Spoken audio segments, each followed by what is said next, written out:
नमस्कार, प्रदेश का प्रश्न में स्वागत है आपका। मैं हूं अमृत तिवारी। छत्तीसगढ़ के बजट की थीम इस बार गति है। जी यानी गुड गवर्नेंस, ए यानी एक्सेलरेटिंग इंफ्रास्ट्रक्चर, टी यानी टेक्नोलॉजी और आई यानी इंडस्ट्रियल ग्रोथ। प्रदेश के वित्त मंत्री ओपी चौधरी ने इस थीम को केंद्र में रखकर आम लोगों को कुछ राहत देने की कोशिश की है, तो साथ में इरादा युवाओं महिलाओं से उम्मीद जगाने का भी है। पहले खास रिपोर्ट, फिर इस मुद्दे पर करेंगे चर्चा।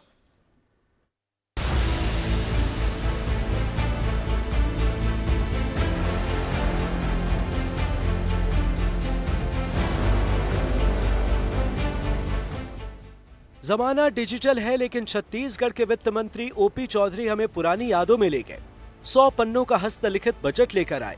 छत्तीसगढ़ की तकदीर हाथों से लिखने की कोशिश की। बजट में आम लोगों के लिए कुछ तोहफे लेकर आए, तो कई जगहों पर कम बजट की शक्ल में वित्तीय दबाव भी दिखा। वित्त मंत्री ने सीधे राहत वाली 2 बड़ी घोषणाएं की। कर्मचारियों को 53% महंगाई भत्ता, तेल पर वैट में 1 रुपए की कटौती। जाहिर है ये दोनों ही फैसले लाखों लोगों को प्रभावित करने वाले हैं। आइए अब नजर डालते हैं कि और कौन कौन से बड़े प्रावधान छत्तीसगढ़ के बजट में हैं। पीएम आवास के लिए 8,500 करोड़ के बजट का प्रावधान सरकार ने जन सामान्य को घर देने की अपनी प्रतिबद्धता दिखाने की कोशिश की, तो वही महतारी वंदन योजना के लिए 5,500 करोड़ का बजट देकर चुनाव में बीजेपी के लिए दिखे महिलाओं के भरोसे को कायम रखने का प्रयास भी है। इसके अलावा इंफ्रास्ट्रक्चर से जुड़ी योजनाओं पर भी खास जोर है। पीडब्ल्यूडी का बजट 9,000 करोड़ का है।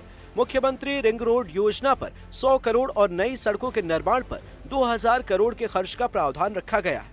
इसके अलावा राष्ट्रीय राजमार्गों के रखरखाव पर 20 करोड़ और रायपुर दुर्ग मेट्रो सर्वे के लिए 5 करोड़ का बजट वित्त मंत्री ने दिया है। बजट में छत्तीसगढ़ सरकार ने बीजेपी के कोर वोटर को भी एड्रेस किया है। रामलला दर्शन योजना के लिए 36 करोड़ और राजम कुंभ के आयोजन के लिए 8 करोड़ रखे गए। प्रतियोगी परीक्षाओं की तैयारी करने वाले छात्रों के लिए सरकार बड़ी सुविधा देने जा रही है। प्रदेश के बजट में नालंदा परिसर की तर्ज पर 17 नई लाइब्रेरी की स्थापना का ऐलान हुआ है, जबकि नवा रायपुर में national institute of fashion technology यानी निफ्ट की स्थापना की जाएगी। सरकारी विभागों में 10,000 से अधिक नई भर्तियों की बात कहकर सरकार ने युवाओं को लुभाने की कोशिश भी की है। स्वास्थ्य और स्वास्थ्य शिक्षा की बात करें तो नवा रायपुर में मेडिसिटी और एडुसिटी का प्लान है। एनएसजी की तर्ज पर एसओजी यानी स्पेशल ऑपरेटिंग ग्रुप और सीआईएसएफ की तर्ज पर एसआईएसएफ के गठन का ऐलान भी आज के बजट की प्रमुख बातें हैं। सरकार ने खुश करने की कोशिश पत्रकारों को भी की है। पत्रकार सम्मान निधि के तहत एक निश्चित उम्र सीमा के बाद रिटायर पत्रकारों के लिए 20,000 प्रति माह देने की बात कही गई। एनडीटीवी के लिए जुल्फिकार अली और नीलेश त्रिपाठी की रिपोर्ट।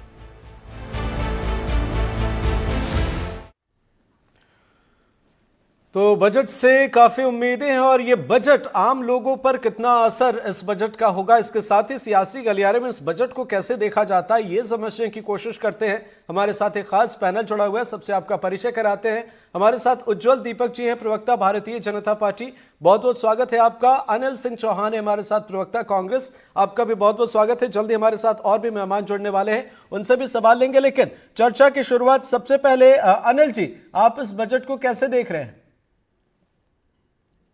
देखिए अमृत जी, जो हम लोगों ने ज्ञान का हस्त्र देखा जी, वित्त मंत्री ओपी चौधरी जी ज्ञान के नाम से लाए और उन्होंने कहा कि ये युवाओं, गरीबों, महिलाओं पर केंद्रित बजट होगा।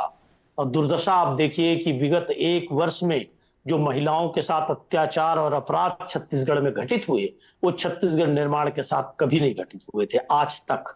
आप देख लीजिए, अब गति लेके आए हैं। गुड गवर्नेंस की बात वो सरकार कर रही है जिस सरकार में एसपी कलेक्टर के कार्यालय चल रहे हैं।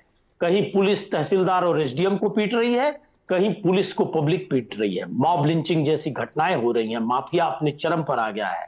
देखिए, बहुत महत्वपूर्ण बात यह है अमृत जी कि किसानों के लिए, गरीबों के लिए, युवाओं के लिए, महिलाओं के लिए इस बजट में कुछ नहीं है। मनरेगा जिसकी तारीफ मुख्यमंत्री 2 दिन पहले बहुत विशाल स्तर पर कर रहे थे, बृहत स्तर पर कर रहे थे कि मनरेगा बहुत अच्छी ऑक्सीजन योजना है ग्रामीण अर्थव्यवस्था के लिए, उस पर कोई बजट नहीं है। आवास के नाम पर ठगी का खेल जब से सरकार बनी है तब से हो रहा है। बृजमोहन अग्रवाल जी ने विधानसभा में कहा था कि हम लोग 20,000 से अधिक शिक्षकों की भर्ती करेंगे, और अब ओवरऑल में 10,000 पद सरकारी बताए जा रहे हैं। तो लगातार भारतीय जनता पार्टी की सरकार सिर्फ छलने का काम कर रही है।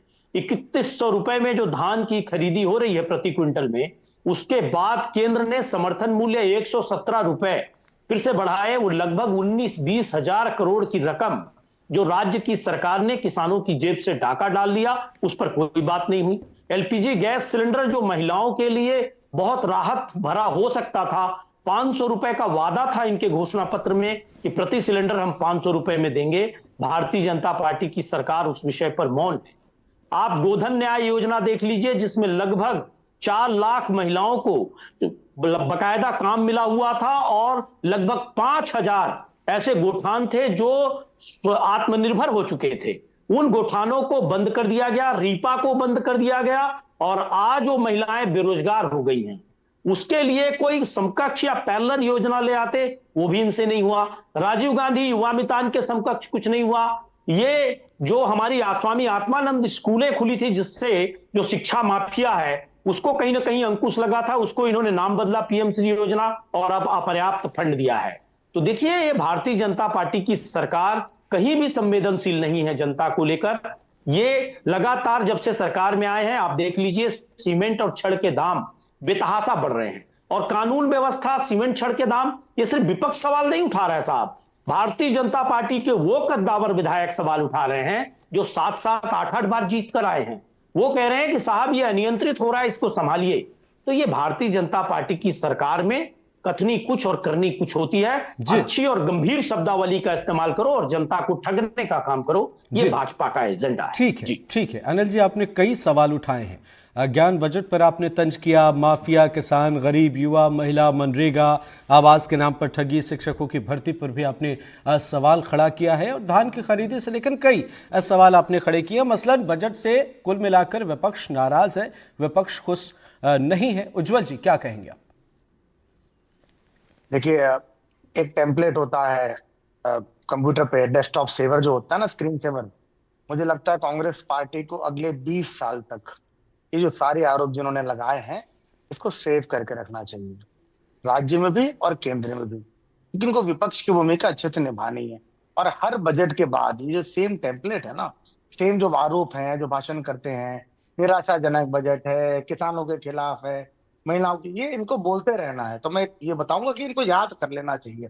जहां तक बात है हमारे बजट की, देखिए ऐतिहासिक बजट पेश किया गया है और अगर हमने अपने वादे पूरे नहीं किए हैं, अपने घोषणा पूरी नहीं की है, तो छत्तीसगढ़ की जनता हमें नगरीय निकाय चुनाव में, पंचायत चुनाव में, लोकसभा चुनाव में और उसके पहले विधानसभा चुनाव में, हमारे छत्तीसगढ़ में बोलते हैं झाड़ वोट, बम्पर जो वोट मिलता है ना, जब ऐतिहासिक विजय होती है, तो नगरीय निकाय चुनाव में 10 आउट ऑफ 10 और जिला पंचायत में सारी की सारी सीटों पे हमारे अध्यक्ष बनने जा रहे हैं। और ये परिचायक है, ये परिणाम है हमारे वादों के पूरा होने का, मोदी जी की गारंटी के पूरा होने का। तो कांग्रेस पार्टी को कोई अधिकार नहीं है सिवाय इसके कि वो विपक्ष की भूमिका में है। नैतिक अधिकार नहीं बनता और वादों के बाद तो कांग्रेस पार्टी को करना ही नहीं चाहिए। आज माननीय वित्त मंत्री ओपी चौधरी जी, जो स्वयं एक गरीब परिवार से, उनके पिताजी की डेथ हो गई थी, उन्होंने गरीबी देखी हुई है, अनुकंपा नियुक्ति छोड़ के उन्होंने आईएएस की तैयारी की और आज इस राज्य के फाइनेंस मिनिस्टर हैं। किसी नेता के बेटे नहीं है कि उनको वित्त मंत्री या मुख्यमंत्री या प्रधानमंत्री बना दिया गया था। परिवारवाद वाली पार्टी नहीं है। जमीन से जुड़ा उठा लड़का आज वित्त मंत्री होके प्रदेश में हैंड रिटन, आज आपने देखा होगा, ऐतिहासिक एक बजट पेश किया गया है जो पूरा बजट उन्होंने अपने हाथों से लिखा है। तो उन्होंने प्रेजेंट एक लैपटॉप से किया, आईपैड से किया, लेकिन लिखा उन्होंने अपने हाथों से था। इतनी मेहनत की गई इस बजट को बनाने में।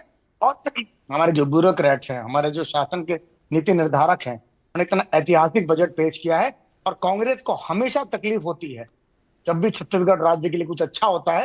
लेकिन दिक्कत कहां पर थी? हमारा बजट जब बनता है डॉक्यूमेंट से बनता है, इनका बजट सीएमओ से बनता था, पर्ची बनाई जाती थी। कोयले में कितना बजट होगा, शराब, नकली शराब बेच के कितना पैसा आएगा, बिल्कुल ठीक है, ठीक है, उज्जवल जी, इस बजट, उज्जवल जी, इनको तकलीफ ही नहीं है। बिल्कुल हाँ ठीक है। उज्जवल जी, इस बजट में सबसे बेहतर कोशिश आप क्या देखते हैं? देखिए, महतारी वंदन की राशि कमिटमेंट है, 3000 करोड़ का प्रावधान था, 5500 करोड़ का प्रावधान किया गया है। जिले वाइज जीडीपी हम बनाने जा रहे हैं। ऐतिहासिक निर्णय, ऐतिहासिक पहल है ये। जी जैसे राज्यों की जीडीपी होती है, हम जिलों की जीडीपी बनाने जा रहे हैं। जी एक एक एक कॉम्पिटिटिवनेस आएगी जिलों में कि भाई हमारे यहाँ कम, हमारे यहाँ ज्यादा कैसे हो रहा है। ठीक है ठीक है। अनिल जी ने एक और किसानों बड़ा को गंभीर यहाँ पर सवाल किसानों उठाया। को किए गए वादे पूरे किए जा रहे 20,000 हैं। की बात थी और शिक्षकों की भर्ती पर 10,000 की बात आकर रुक गई। उज्जवल जी। देखिए 5 साल है हमारे पास, अब नौकरी बेचने वालों को नौकरी की बात नहीं करनी चाहिए। मैं फिर से बोल रहा हूँ, पीएससी की नौकरियां बेची थी कांग्रेस पार्टी ने, सरकार ने, और युवाओं ने उनको दिखा दिया कि पीएससी की नौकरी बेचेंगे, सपनों पे कुठाराघात करेंगे तो क्या हाल करेगी युवा उनका। और हम इस बात से भली बात वाकिफ जी हैं। ठीक हमने है जो वादे किए हैं जी। वो पूरे होंगे, और हम यहीं पर बैठ के इस बात को निश्चित तौर पर 5 साल का वक्त पहले। है, उम्मीद बेहतर करते हैं। आते हैं अनिल जी आपके पास, लेकिन उससे पहले हमारे साथ सीए मुकेश मोटवानी साहब जुड़ गए हैं, इनकम टैक्स कंसल्टेंट है। बहुत बहुत स्वागत है आपका। मुकेश जी, इस बजट को आप कितना खास देखते हैं? क्या मिसिंग आपको नजर आता है? क्या एड ऑन आपको नजर आता है? सर, जैसे बजट देखेंगे, जो पिछले बार बजट लाया गया था वो ज्ञान के हिसाब से लाया था। ज्ञान मतलब गरीब, युवा, अन्नदाता और नारी के ऊपर। अब इस बार बजट का नाम दिया गया ज्ञान के लिए गति। मतलब अगर गति देना है तो गति देने के लिए जी मतलब governance, good governance, infrastructure, growth, ये इन सब पे ध्यान फोकस किया गया है। तो कहीं ना कहीं अगर इन गति को बढ़ाना है तो जो उसमें घटक शामिल है उन सभी घटकों को ध्यान देना पड़ेगा। उन ध्यान दिया भी गया है, चाहे वो व्यापार के लिए हो, चाहे वो इंफ्रा के लिए हो, चाहे वह कृषक के लिए हो, या विकास के लिए ध्यान में रख के किया गया हो। जितने भी घटक थे उन सबको ध्यान रखा गया है। जी ठीक है। अनिल जी कुछ कहना चाह रहे हैं? अनिल जी, उज्जवल जी ने आपके सवालों के जवाब दिए हैं और कई आपने एक एक पॉइंट में बताए थे। जाहिर सी बात है कि थोड़ा इंतजार करना होगा। क्या कहेंगे आप अनिल जी? देखिए अमृत जी, आपने और एनडीटीवी के विद्वान दर्शकों ने भी सुना कि कोरी भाषणबाजी उज्जवल दीपक जी ने की और कांग्रेस को कोसते रहे। उन्होंने महिमा मंडन किया ओपी चौधरी जी का, उनका बैकग्राउंड बताया, मुख्यमंत्री का बैकग्राउंड बताया, खूब चरण वंदना की अपने नेताओं की। मुझे उससे मतलब नहीं है। मैं तो देखिए मुद्दों पे बात करना चाहता था अमृत जी, कि क्या दिया आपने, जनता को क्या मिला, ठीक है ना पॉलिसीज क्या है। अनिल जी ठीक है। बजट भी 100 पन्नों का है, बजट भी 100 पन्नों का है। अब अगर उज्जवल जी एक एक लाइन लगे बताने तो वक्त कम पड़ जाएगा। नहीं बता पाए भाई साहब। दो मुद्दों पे बात की उन्होंने, मैं उसका जवाब दे देता जी। ये महतारी बंधन योजना जो है, भारतीय जनता पार्टी कहती थी कि छत्तीसगढ़ की हर महतारी को, हर बहन को हम पैसा देंगे। साहब योजना बंद क्यों? सनी लियोने को पैसा क्यों? और आपके ही अधिकारी क्यों कह रहे हैं मीडिया के सामने कि 15,000 खाते लगभग बोगस हैं? अमृत जी आकलन करिए कि 12-14 महीनों से 15,000 खातों में अगर बोगस पैसा जा रहा है, ये मैं नहीं कह रहा हूं, अधिकारी कह रहे हैं, उसकी जांच होनी चाहिए। क्यों नहीं हो पा रही है? पारदर्शिता क्यों नहीं? क्यों भारतीय जनता पार्टी की कार्यकर्ताओं के 2-2, 3-3 खातों में पैसा दिया जा रहा है? और इसको हमेशा ओपन और पारदर्शी क्यों नहीं बनाया जा रहा है? 500 रुपए में सिलेंडर का अगर हम सवाल उठा रहे हैं तो भाई साहब कह रहे हैं, दीपक जी विद्वान प्रवक्ता हैं भाजपा के, कि कांग्रेस को नैतिक अधिकार नहीं। एनडीटीवी के विद्वान दर्शक और आप दो विद्वान लोग बैठे हैं, आप बताइए कि विपक्ष को नैतिक अधिकार नहीं है सवाल उठाने का? अरे साहब, सरकार को घेरना, सरकार से सवाल पूछना, सरकार जहां चूके वहां अलर्ट करना, जनता की आवाज बुलंद करना, यही तो विपक्ष का अधिकार है और नैतिक, विधिक और हर प्रकार से हमारा अधिकार है। उस पर आपको आपत्ति है? मैं यह समझता हूं, देखिए, कि कांग्रेस को कोसना, विपक्ष को कोसना, उन मीडिया समूहों को कोसना, समालोचकों को कोसने के बजाय भाजपा को यह सोचना चाहिए कि कब तक धर्म, ईडी, आईटी, सीबीआई, इनके आधार पर आप राजनीति करेंगे। मुद्दों की बात होनी चाहिए कि आपने दिया क्या। क्यों किसानों के 117 रुपए पर आप डाका डाल रहे हैं? साहब वो 20,000 करोड़ होते हैं। केंद्र की सरकार ने नियमों के अनुसार 5% बढ़ाया, आप दे दीजिए। वो 117 रुपए आप डकार के बैठ गए, आप 3100 रुपए दे रहे हैं। वो तो आपकी पहले की घोषणा थी, 117 रुपए आए, वो 20,000 करोड़ का हिसाब आप नहीं दे रहे हैं। क्यों आपने बात की थी कि हम बेरोजगारों को ऐसा भत्ता देंगे? क्यों आपने बात की कि हम 30,000 शिक्षक भर्ती कर देंगे, बाद में 20,000 हो गया, अब आप कह रहे हैं कुल सरकारी नौकरियां हम 10,000 देंगे? क्यों न्यू स्टार्टअप्स की बात नहीं होती कि आप उनको कैसे लोन देंगे? छत्तीसगढ़ के एक नौजवान को लोन के लिए कितने चक्कर लगाने पड़ते हैं? क्यों स्किल सेंटर आप संभागों में नहीं खोलते जिसकी बात हुई थी? तो अगर हम मुद्दों की बात करते हैं तो जवाब मुद्दों पे होना चाहिए अमृत जी। यह एनडीटीवी है, आपका एक बड़ा दर्शक समूह है। बिल्कुल तो बिल्कुल आपने ठीक कहा अनिल जी, बिल्कुल ठीक आपने कहा। आपके सवाल जो है वो लेते हैं उज्जवल जी से। और इस बीच मध्य प्रदेश बीजेपी के एक सीनियर लीडर का फ्री बीज को लेकर कल ही एक बड़ा बयान सामने आया, तो कई सवाल हैं उस पर आएंगे, लेकिन हमारे साथ सहयोगी नीलेश त्रिपाठी जुड़ गए। नीलेश भाई, आम जनता इस बजट को कैसे देखती है? सियासत से, सियासी बातों से इतर आम जनता की जेब पर कितना असर?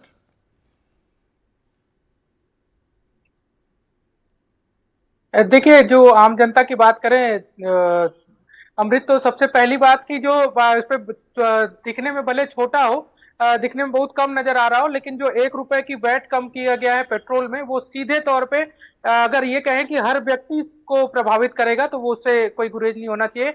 ये एक बड़ी बात है कि अगर 1 रुपए का वैट पेट्रोल में कम किया जा रहा है तो ये भी एक बड़ी घोषणा है। हालांकि ये बहुत चर्चा में बोला जा सकता है कि बहुत छोटी सी बात है कि 1 रुपए का है, लेकिन ये हर व्यक्ति से जुड़ा मसला एक हो सकता है। मातारी वंदन योजना के लिए 5,500 करोड़ रुपए की का जो 550 करोड़ रुपए का, माफ करिएगा, जो प्रावधान किया गया है 5 करोड़ रुपए का, वो भी एक बड़ा मसला है। और इसके अलावा जो भिलाई दुर्ग या रायपुर से दुर्ग के आने जाने वाले लोग हैं, उनके लिए जो एक बात कही गई है कि उसकी जो हम लोग चर्चा कर रहे थे, तो यहाँ के जो लोग हैं वो इससे काफी संतुष्ट नजर आ रहे थे कि अगर मेट्रो समय रहते शुरू हो जाती है, जल्द से जल्द उस पर कवायद हो जाती है, जिसके सर्वे का इस बजट में प्रावधान किया गया, अगर वो चालू हो जाती तो एक बड़ा राहत उन लोगों को मिलेगा, क्योंकि अब तेजी से काम जो है नया रायपुर की ओर हो रहा है।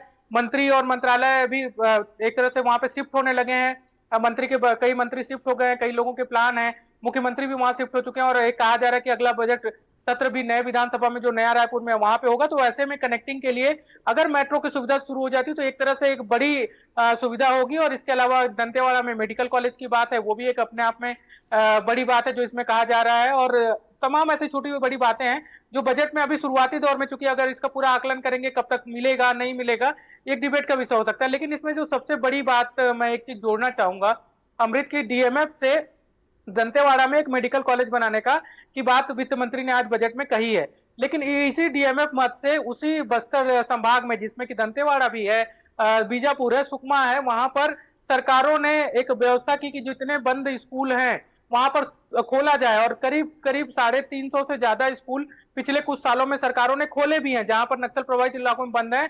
उन्हीं स्कूलों में पढ़ाने की जिम्मेदारी शिक्षा दूतों की है, जिन्हें की डीएमएफ मद से पैसा दिया जाता है। और उन शिक्षा दूतों को कई ऐसे पिछले लगभग 3 महीने से उनको वेतन नहीं दिया जा रहा था। एनडीटीवी ने इस मुद्दे को उठाया तो उनको वेतन दिया गया 12,500 रुपए प्रति माह तय है, उसमें भी 10,000 रुपए ही दिया गया। और अभी आज ही मेरी बात हो रही थी वहां के शिक्षा दूतों से, तो उनका ये कहना था कि अभी पिछले महीने का भी भुगतान समय पर नहीं हुआ है।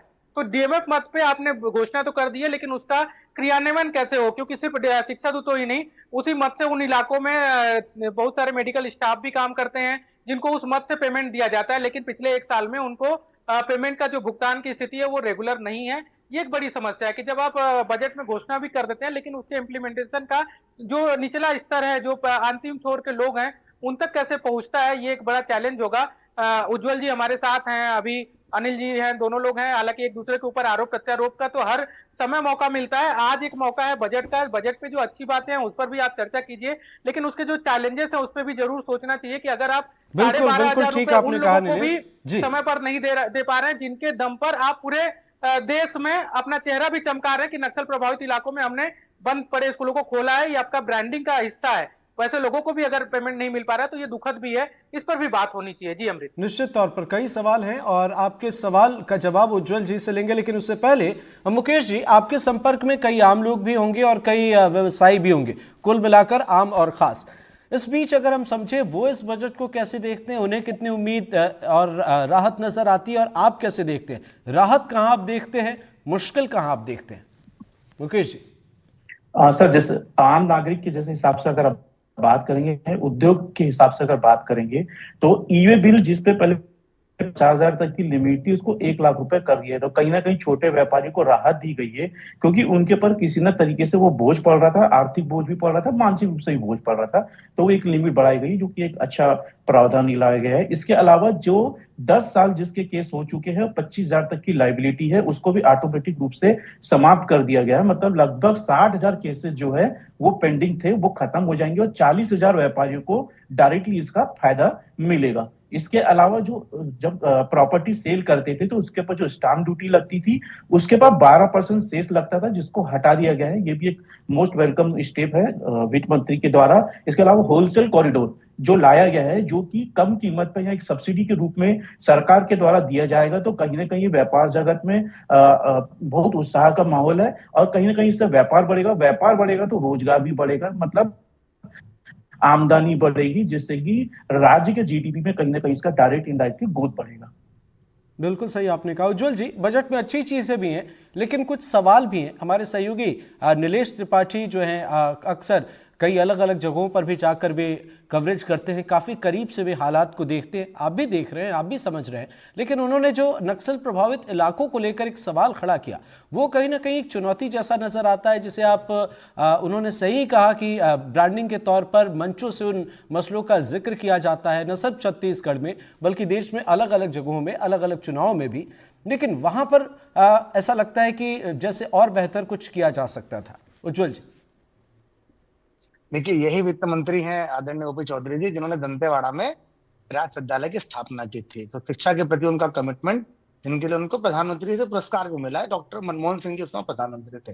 यहाँ तक बात है स्कूलों में शिक्षकों को तनख्वाह न देने की बात, तो नीरज जी शायद आप आत्मानंद स्कूलों की बात कर रहे हैं। जी नहीं, देखिए उज्जवल जी, आत्मानंद स्कूलों की बात नहीं है। ये वो स्कूल है जो जैसे इलाके जो कि नक्सल प्रभावित इलाकों में जो पहले बंद कर दिए गए थे स्कूल सलवा जुडूम के समय, या नक्सल प्रभावित इलाकों में नक्सलियों ने तोड़ दिए थे, उन इलाकों में नए स्कूल 350 से ज्यादा खोले गए हैं। वहां शिक्षा दूतों की नियुक्ति हुई है, जो 12वीं पास उस इलाके के बच्चे होते हैं, जिनकी जिम्मेदारी स्कूल खोलने से लेकर स्कूल में पढ़ाने तक की होती है। मात्र 12,500 रुपए प्रतिमाह उनको तनख्वाह दिया जाता है। नक्सल प्रभावित इलाकों में वो पढ़ाते हैं, उनको समय पर वेतन नहीं मिल रहा है।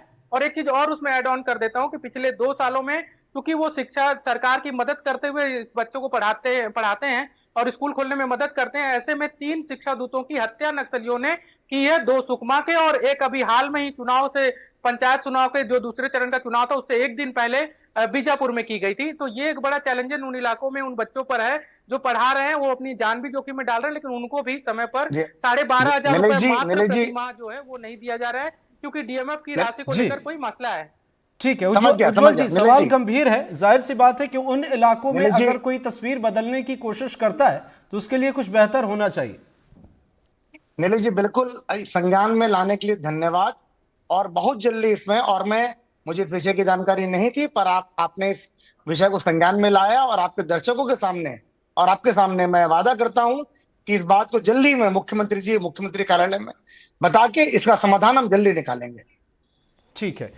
अनिल जी एक सवाल, बेशक विपक्ष को उन मसलों को ध्यान में रखना चाहिए और जहां पर आपको लगे कि सवाल उठाने चाहिए आप सवाल उठाइए, बिल्कुल उठाइए, आप लगे रहें ताकि आम जनता को और चीजें बेहतर मिले। लेकिन कुल मिलाकर सर बजट है और जाहिर सी बात है कि ये पैसे कहीं ना कहीं खर्च होंगे तो तस्वीर बदलेगी, कुछ तो अच्छा नजर आता होगा आपको।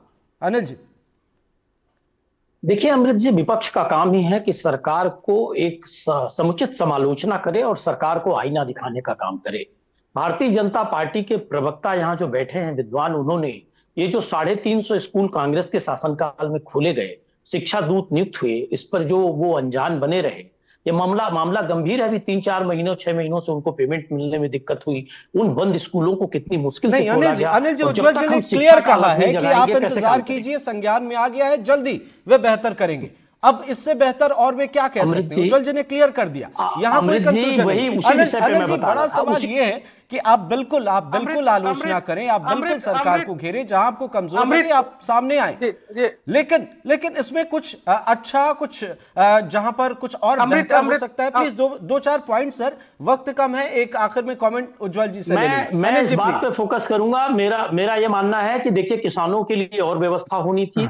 कृषि कहीं ना कहीं ग्रामीण अर्थव्यवस्था को मजबूत करने के लिए जो गोठान बंद हुई है, उसके लिए गोधन न्याय योजना का विकल्प देना था, राजीव गांधी युवा मितान क्लब का विकल्प देना था, स्वामी आत्मानंद स्कूलों का विकल्प देना था। जो भी जन कल्याणकारी योजनाएं चल रही थी और जिससे महिलाएं जुड़ी थी, युवा जुड़े थे, इनके हित के लिए अगर आपको राजनीतिक द्वेष भी था तो इन योजनाओं को आपने बंद किया। अब आप 1.5 साल का समय बिता चुके हैं, इनके पैरेलल कोई योजना आपको देनी थी ताकि इन वर्गों को लाभ मिल सके।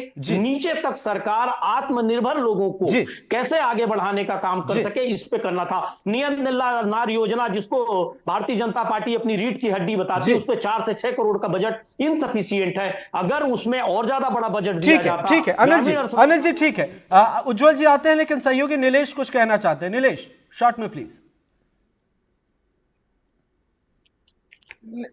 बिल्कुल, मैं अनिल जी की बात को ही, जो अगर बात शिक्षा दूतों पर आकर अटक रही थी, तो मैं ये कह रहा हूं कि पिछले कांग्रेस के कार्यकाल जब सरकार थी, उस दौरान भी उनको रेगुलर पेमेंट नहीं हो रहा था आखिरी के साल में, और वो कंटिन्यू रहा इस सरकार में भी। तो ये इसके लिए दोनों ही सरकारें अगर मेरी दृष्टि से देखें तो जिम्मेदार हैं, क्योंकि वो लोग जो सबसे ज्यादा था, मैं वो इसी चीज को एंटर कर रहा था, लेकिन अब उसमें बात ही खत्म होगी। तो बिल्कुल नहीं, नीलेश आपने बिल्कुल सही कहा। अनिल जी ने भी सवाल उठाए, उज्जवल जी ने भी कुछ वर्ष पहले सवाल उठाए होंगे, लेकिन बड़ी बात यह है कि जनता ने डबल इंजन नहीं, अब ट्रिपल इंजन की सरकार बना दी है, और उज्जवल जी ने कहा है कि इन मामलों पर भी गंभीरता से विचार करेंगे। उज्जवल जी, एक शॉर्ट कॉमेंट प्लीज, 30 सेकेंड, क्योंकि ट्रिपल इंजन की अब सरकार है, जनता ने भर भर कर वोट आपको दिया है, तो उम्मीद और हक जनता का है।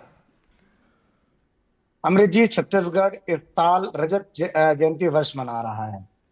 25 साल के होने जा रहे हैं छत्तीसगढ़ के वासी। यहाँ के जो हमारा नया राज्य है, आदरणीय अटल बिहारी वाजपेयी जी ने राज्य को बनाया है, हमने बनाया है। अरे भाषण हम नहीं सवारेंगे साहब, मुद्दों पे बात करिए। उज्जवल जी बताइए कि 2000 देखिए अमृत जी, कच्चे तेल के दाम थे वो ठीक है अनिल जी, उज्जवल जी ठीक है। कुल मिलाकर विपक्ष नाराज है, कुल मिलाकर विपक्ष नाराज है। कुछ चुनौतियां भी सरकार के सामने है, लेकिन सबसे अच्छी बात यह है कि एक अच्छा विजन जो है और एक बेहतर उम्मीद के साथ अगर आप आगे बढ़ रहे हैं तो हमारी शुभकामनाएं हैं, आप बेहतर करें। कुल मिलाकर आम जनता का भला होना चाहिए। सवाल कई हैं लेकिन वक्त इजाजत नहीं देता। बहुत बहुत शुक्रिया, आप सब हमारे साथ जुड़े और आपने अच्छी अच्छी बातें की, आपने अपना कीमती वक्त दिया। उज्जवल जी, आपका बहुत बहुत शुक्रिया हमारे साथ जुड़ने के लिए। अनिल जी, आपका भी बहुत बहुत शुक्रिया। मुकेश मोटवानी साहब, आपका भी बहुत बहुत शुक्रिया, और हमारे सहयोगी नीलेश त्रिपाठी हमारे साथ जुड़े, आपका भी बहुत बहुत शुक्रिया। विपक्ष नाराज है, विपक्ष के सवाल हैं, लेकिन इसके साथ साथ उम्मीदें भी हैं, तो उम्मीद बेहतर की करते हैं। हमारे इस खास कार्यक्रम में फिलहाल इतना ही। नमस्कार।